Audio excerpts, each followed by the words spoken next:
are we all, and welcome to the Riding with Robbie Cycling channel. So before we start, make sure you hit that subscribe button, just that one there, yes. And on top of that, comment, tell me what you think to the bike we're going to be talking about, and also drop us a like. So we're in lockdown here in the UK at the minute. I thought I'd spend the time telling you guys a little bit more about the bikes I ride and literally give you a little bit of a review on each of them as well. So today I want to talk about my Btwin Alur. So you might have seen these bikes before. They're from a decathlon and they look a little bit like this. Beautiful, isn't it? So the reason I say a little bit like this is because this one's actually pretty special. So this one used to be like a matte black colour, and then I actually had it resprayed, and the wheels I actually put aero wheels on and had them resprayed as well. So this kind of history of the bike, a friend of mine bought it from a decathlon.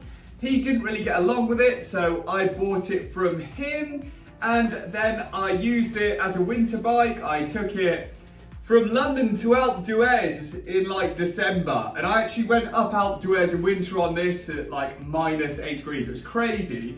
It was it did the job though, and it worked really well. So after that, it went to a friend who actually had it sprayed, and he didn't really have much use for it, so it ended up coming back to me.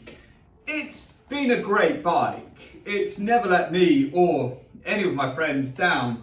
And I hate to say, I don't think I've given it the justice it kind of deserves, to be brutally honest. So it's actually an aluminium frame.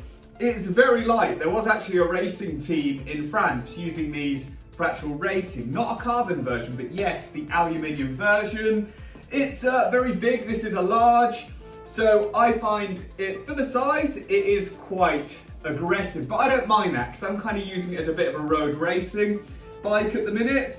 The wheel set I actually changed on here at the minute is a Giant PR2 wheel set. I changed it because I wanted tubeless wheels on here, and I haven't actually taken advantage and used tubeless tyres yet, but they roll well and I just love the look of aero wheels.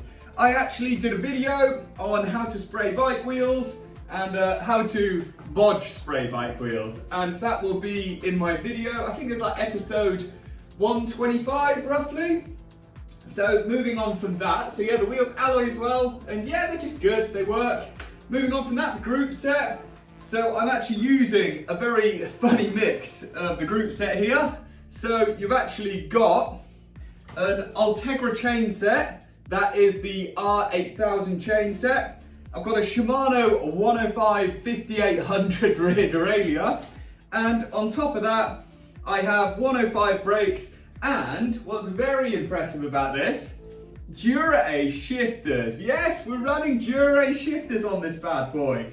So it is kind of a mix of everything. One thing I don't really like about this bike when it comes to the brakes is we have an undercarriage brake here, which looks a little bit like this up close.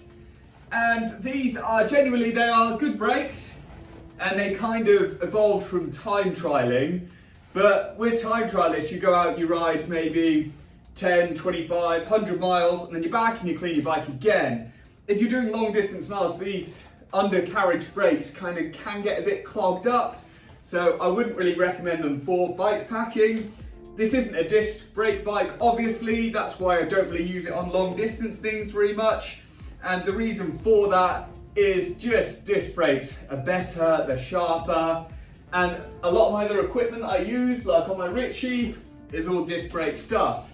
The finishing kit, I have actually Dida handlebars on here, which is a bit weird, but I've got the Pro Stealth saddle, which I just love. I've been using this one for years, and on all my other bikes, bar my old classic Peugeot, you can see that I've got other versions of the Pro Stealth saddle there. Lezyne bottle cages. I've actually used a mountain bike stem, so this is a large. A weird thing about me is I have quite long legs, quite a short torso, so I had to really, because the frame's quite big, I had to really pull it in, so I used a mountain bike stem. Makes it feel very twitchy and agile because it is very short, but it helps me with my bike fit on that. I've even put some red anodized fun little bits on here as well, just to make it look pretty good. Tyres, I'm using Race Pack Impacts, cheapest ones I could find on the internet. They were like 15 quid for 2. And I've used them for 100 miles and I haven't really done anything else with them.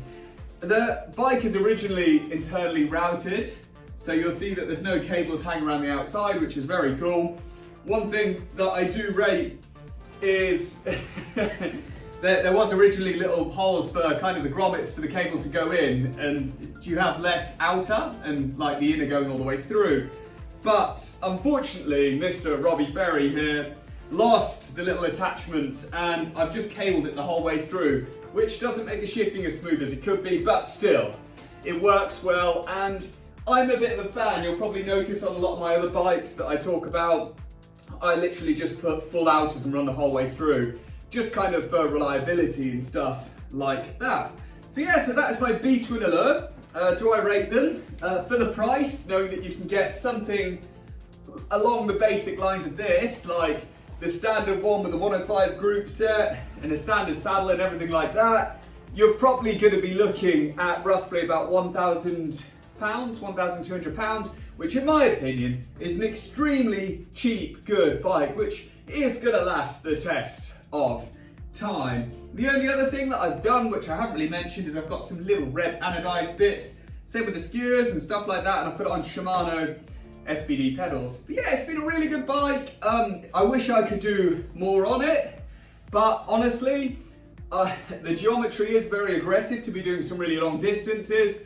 I did like a 100-mile ride on it recently. It was good fun. It's really quick, you know, but I prefer the geometry of my Ritchie much better, and it's got the aero bars on the top, so it just works a little bit better for me. But if I was going on a club ride about 50 miles and I wanted to be fast, if there were some people there that I wanted to give a little bit of a race with, I probably would use this. If I was doing anything long distance, it would definitely be my Ritchie. Yeah, that is my Btwin Alur, guys. So guys, I am going to be talking about my Ritchie, and about my mountain bike, and about my Linsky tie bike. So make sure you subscribe to the channel, and I will catch you guys soon. Stay cool.